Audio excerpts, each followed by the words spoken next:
Hello and welcome to episode 9 of Sketching Wildlife. Time for another already? Well, yes, because time is an illusion and it's April the 53rd. Now, this is number 9 in a series of 10, and in these last 2 episodes together we reach the zenith of our achievement, and now we have no choice. We must explore life and death itself, the very Scylla and Charybdis of our art, the light and the dark, the yin and the yang, the ant and the deck. We must swim in the primal chaos. We must feast on the fruitful paradox, and together, friends, at the end we can hold aloft the shining dualism of art and nature, and a biro too. But what are we talking about? Well, I'll tell you what we're talking about. We're talking about moths and butterflies, so polar in our affections and yet essentially the same things. Let's start with moths. Incredibly numerous and diverse, perhaps as many as 160,000 species across the planet, going back 190 million years, and so abundant are they, and so present in every corner of the planet's ecosystems that they've become the very model of a research organism. We've learned so much from them about mimicry, evolution, even navigation. In the UK alone, there are over 2,500 species of moth. How many species of butterfly do you think there are? 59.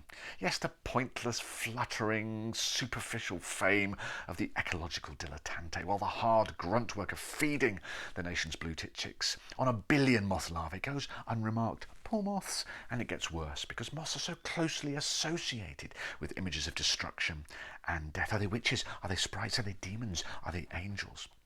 Well, what can science tell us about this? Science can't tell us anything about this, because science is in the corner, pointlessly titrating lead nitrate against potassium chromate again, and stop using my best pans. Makes the bolognese taste awful. No, we're on our own. And of course, moths are famous for phototaxis and for transverse orientation. Phototaxis being attracted to a light, transverse orientation, maintaining a constant distance against distant light sources like stars and the moon. When confronted with an artificial light source, they spiral in and spend the rest of their short lives banging their heads against burning glass.